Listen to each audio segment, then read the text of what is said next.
leading a frontal assault against the lies and deceptions of our ancient adversary in the great battle of spiritual warfare. You are listening to Orthodox Sentinel Radio, defending the faith with the sword of truth.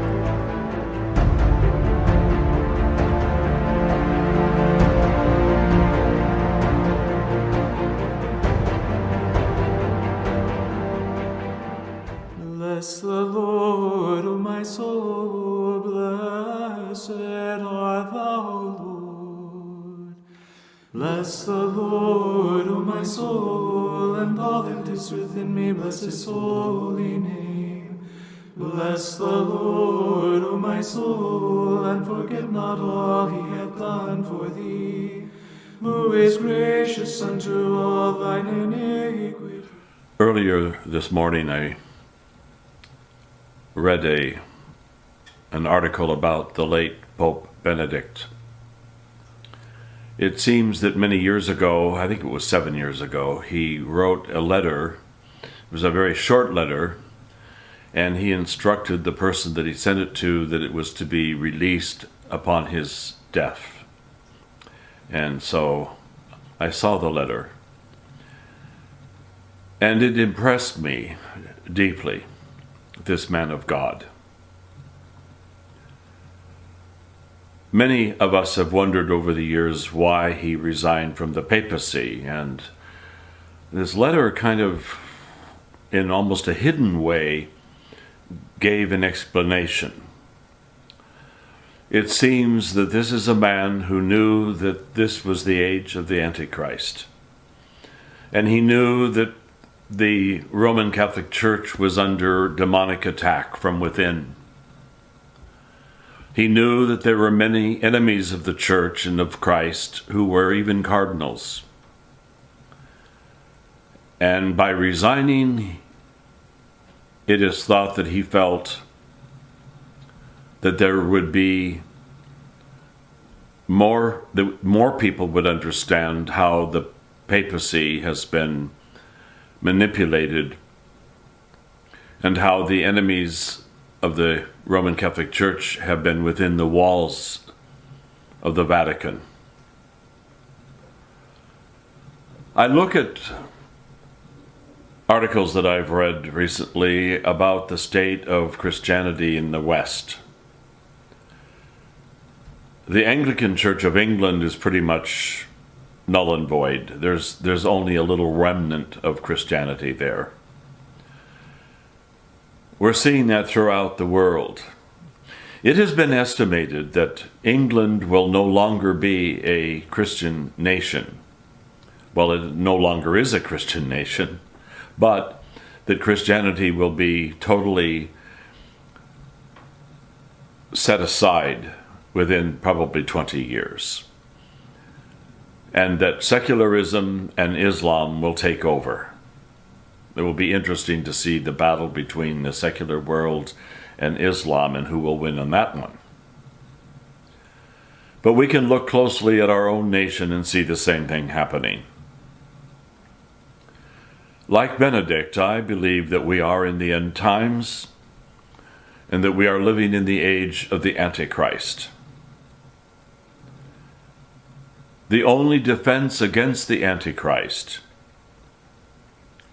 is by standing firm in our Orthodox Christian faith and being willing to put our lives on the line and speak clearly and with boldness to our bishops and to our priests,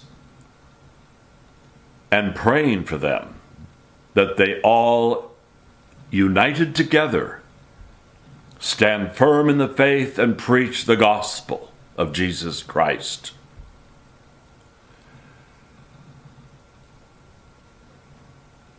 We live in an age when there is a new religion taking over. It is the religion of relativism and secularism and humanism. It has become a religion that is displacing God with people. People are becoming their own gods. And even within the Orthodox Church, there are those who are betraying the faith by giving in to the pressures of the secular and humanistic world that would have us put aside the moral and spiritual teachings of the Church in order to accommodate the secular world, and so that we do not appear to be bigoted. That's the bottom line. This is not freedom. This is not the freedom of religion that we've known as Americans from the beginning of our country, but rather it is something quite different and quite sinister.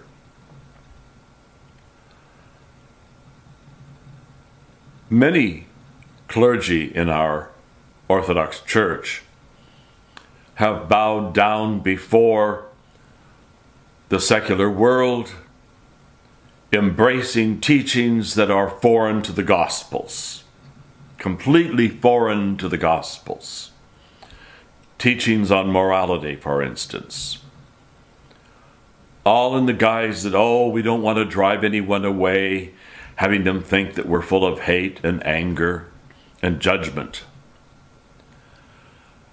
But if we read the Gospels, we know that the Gospels make it clear that there is a line of demarcation between the secular humanistic world and the world of Christ. We Orthodox are not members of nations, but we are members of one nation, which is the Orthodox Church. And we have to be willing to lay down our lives for this nation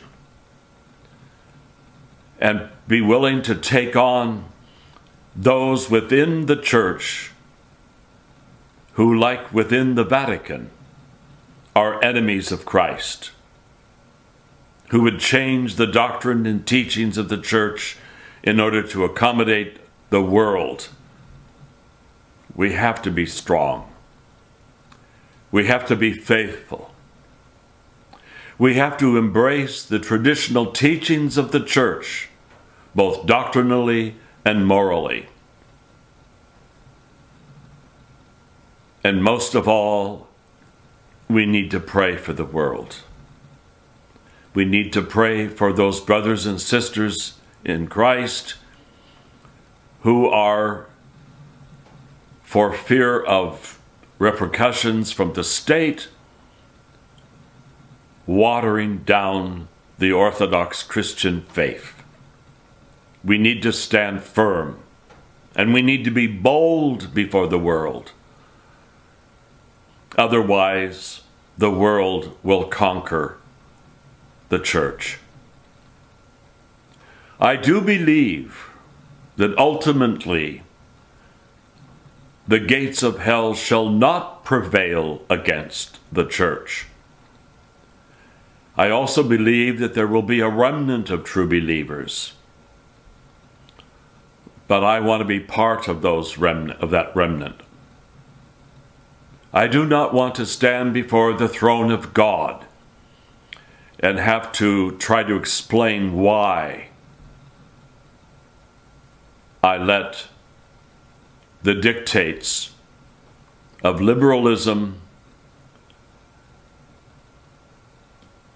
and the teachings of the Antichrist to put fear into my heart.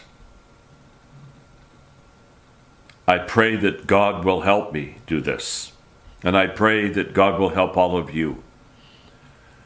And the best thing that we can do for the Church is to pray the Jesus prayer, to commune regularly of the Holy Mysteries as we attend the Divine Liturgy, and be willing to stand up against those who would water down our faith, lest we, like so many parts of the Roman Catholic Church, Protestantism, and the Anglican Church, become something other than a Christ-centered faith. May God help us all. Both now and ever and unto the ages of ages. Amen. Only begotten Son and immortal Word of God.